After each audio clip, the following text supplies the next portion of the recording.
Seberapa ekstrim cuaca yang akan terjadi dalam 2 hari ke depan, kami akan bahas bersama Deputi Bidang Meteorologi BMKG, Pak Guswanto. Selamat sore, Pak Guswanto. Selamat sore, Stefani dan Baik, Abraham. Pak Guswanto, warga di Pulau Jawa, Banten, Jawa Barat, Jawa Tengah, Jawa Timur diminta siaga selama 2 hari ke depan. Bisa dijelaskan, Pak, cuaca ekstrim seperti apa yang perlu diwaspadai? Jadi begini, Stefani dan Abraham. Kalau kita melihat dinamika atmosfer bahwa sejak Oktober maupun pada waktu curah hujan tahun 2020-2021 itu sudah dideklar oleh BMKG bahwa akan dipengaruhi oleh adanya La Nina moderat, lemah hingga moderat.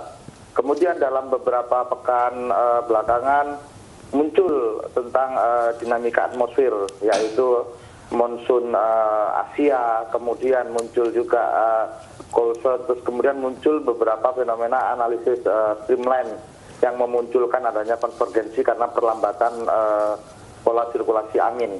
Nah, dari sini kita memprediksi bahwa saat ini yang untuk 3 hari ke depan yang akan berdampak yaitu curah hujan dengan probabilistik yang kita tingkatkan menjadi 60% lebih itu ada di Jawa Tengah, Jawa Timur, Nusa Tenggara Barat, Kalimantan Barat, dan Sulawesi Selatan.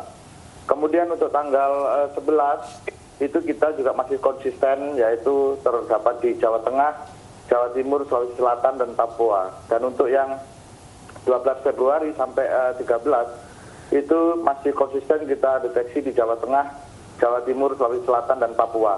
Ini yang perlu diwaspadai karena di dalam perakiraan cuaca berbasis dampak artinya sudah dijelaskan oleh BMKG di sana beberapa titik-titik yang harus ada siaga, awas, dan waspada.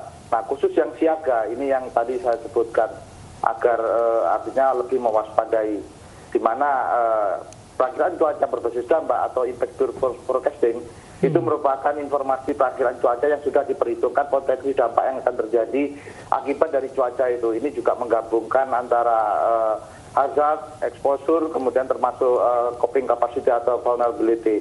Disitulah muncul risknya nanti.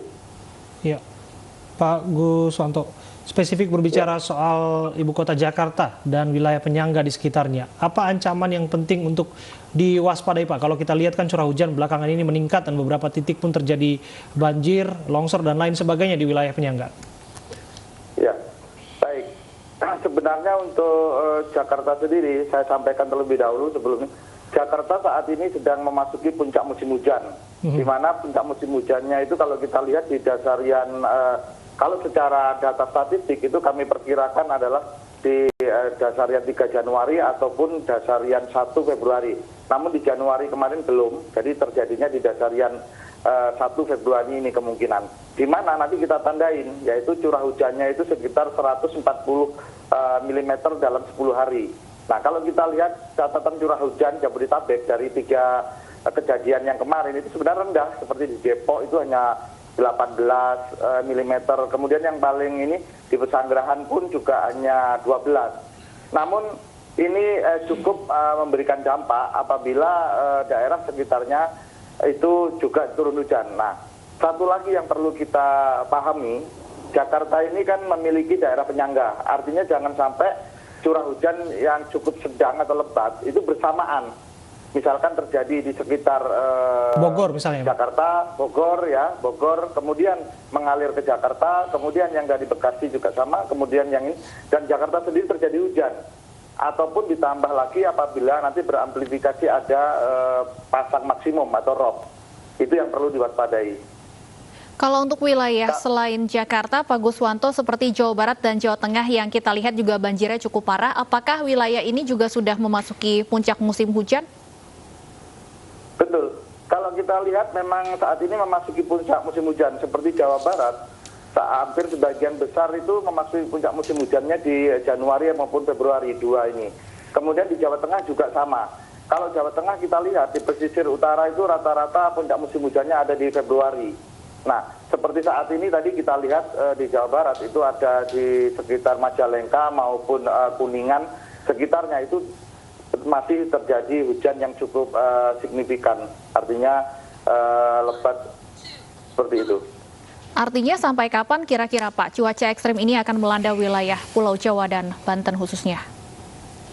Oke, kalau untuk terkait cuaca ekstrim, ini kan kita memprediksi bahwa puncak musim hujan ini masih akan berlangsung ya, sampai kira-kira nanti bulan Maret ya, artinya masih 1,5 bulan lah. Artinya itu yang harus kita seiring dengan berakhirnya musim hujan yang kita prediksi bulan April sudah selesai musim hujan. Oke, jika disebutkan tadi bahwa puncak musim hujan terjadi di beberapa wilayah, ibu kota dan sekitarnya, apakah ini juga bisa berisiko pada cuaca buruk yang mengganggu jam penerbangan, Pak? Untuk cuaca buruk di penerbangan ini, untuk cuaca penerbangan kita bedakan ada dua, yaitu cuaca penerbangan saat take off dan landing ya. Take off dan landing itu nanti kita memiliki namanya aerodrome warning ya. Peringatan dini di landasan ya, di tempat bandara. Kemudian yang kedua adalah cuaca rute penerbangan.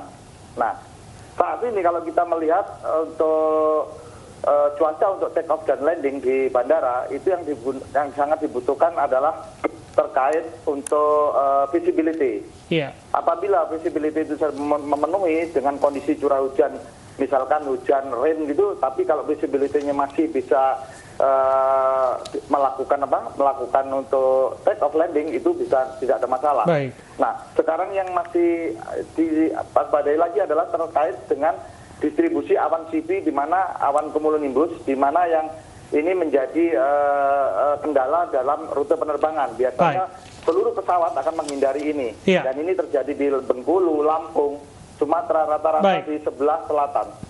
Baik, terima kasih untuk informasi Anda Pak. Kiranya ini bisa menjadi catatan bagi siapapun yang terkait, termasuk masyarakat yang berada di lokasi-lokasi yang dimaksud, yang disebutkan tadi. Pak Guswanto, Deputi Bidang Meteorologi BMKG.